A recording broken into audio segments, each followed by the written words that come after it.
The joints of the skeleton define the motion of the body and its limitations.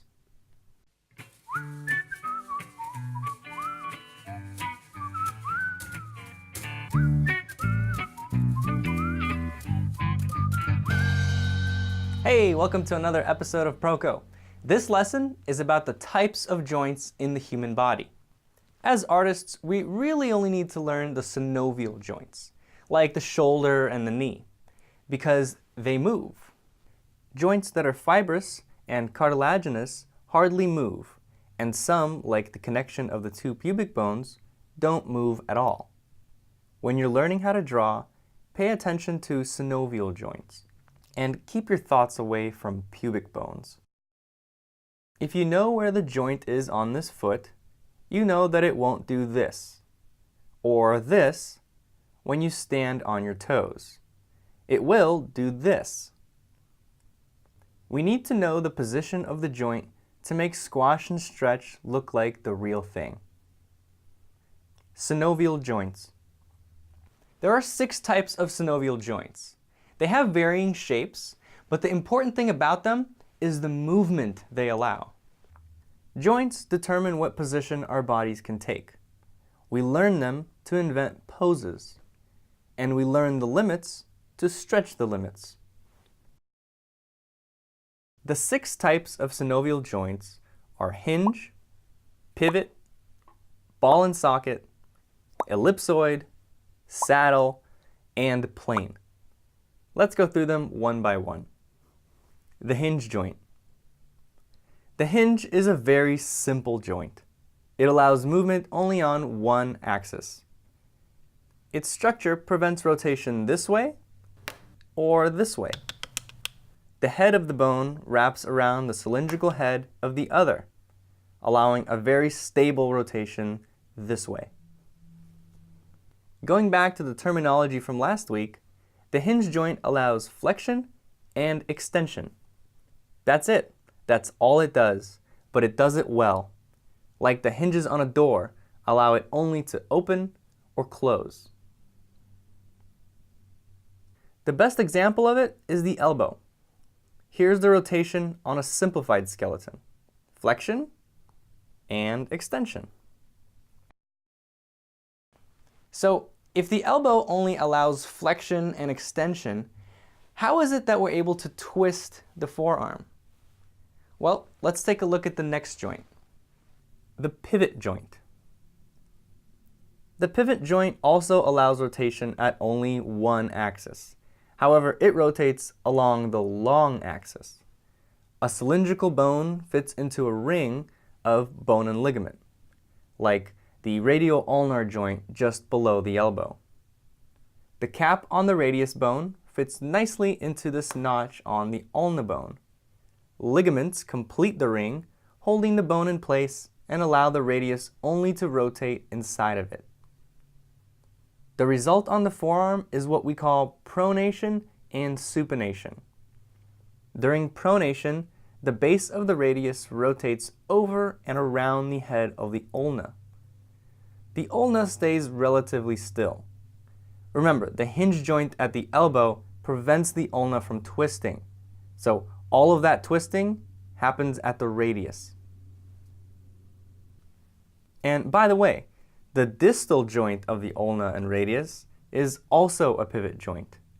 The combination of the pivot at the top and at the bottom creates that twisting motion for pronation and supination. The ball and socket joint. The ball and socket is the champion of all joints. Hooray for the ball and socket! Its structure is just like how it sounds, a ball inside of a socket.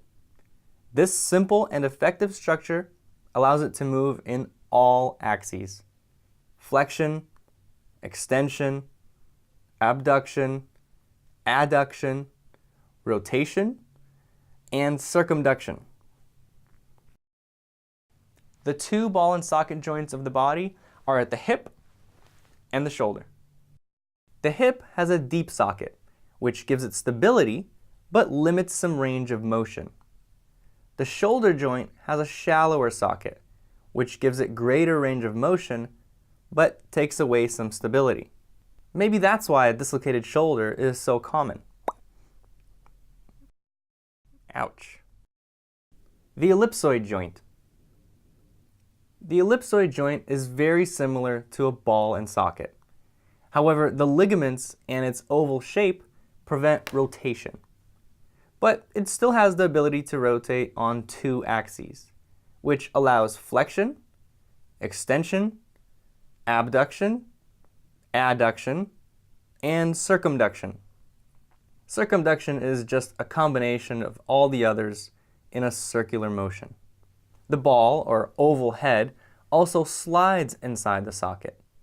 When it rotates along the wider plane, you can see how it pops out too much from the socket, so it slides back into center.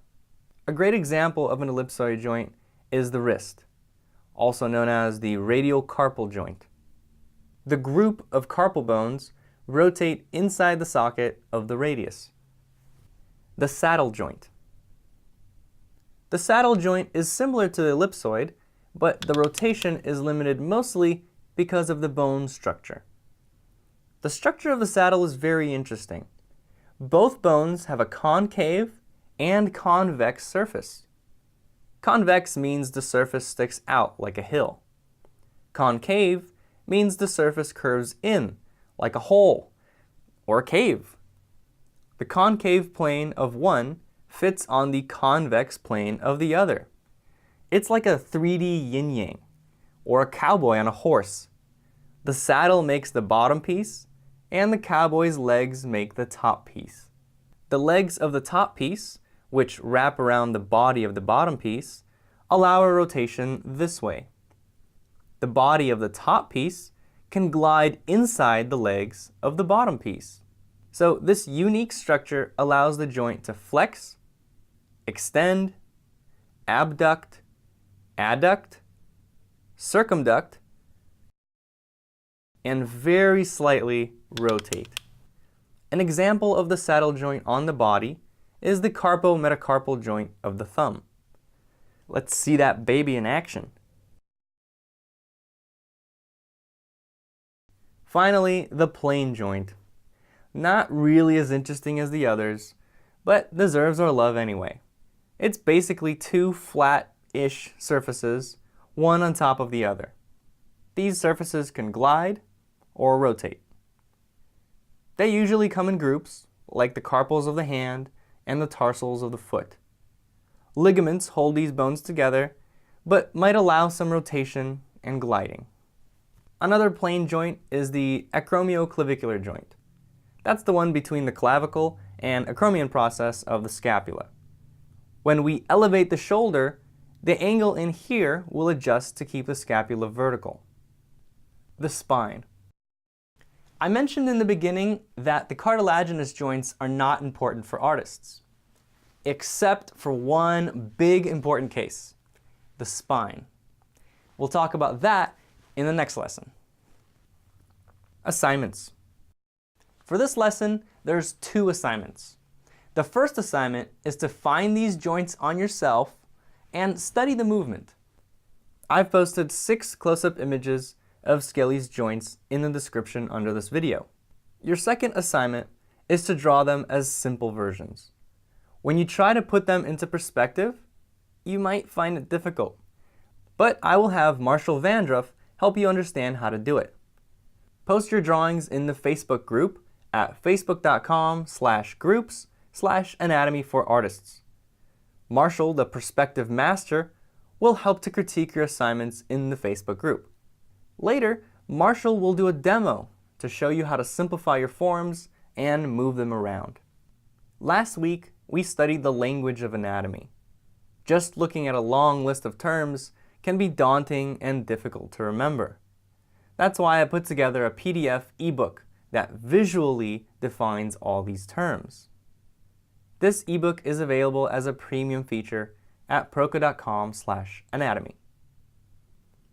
This week, I've included another PDF ebook showing which of the 6 types every joint in the body is classified as.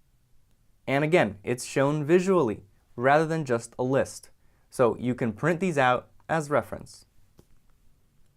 Another premium feature you'll see this week when you log into your account is a 3D model of RoboSkelly. This is a skeleton with simplified forms. Simplified forms are a lot easier to understand, to remember, and are more practical to apply to your drawings. So you can zoom in and rotate around RoboSkelly directly in your browser. This will help you with the assignment this week and upcoming lessons when we study the skeleton in detail. To get all the anatomy premium features, go to proko.com/anatomy. If you like this video, pass it on to your friends and classmates, and click this button here to subscribe to the Proko newsletter so you don't miss any new videos. Bye-bye!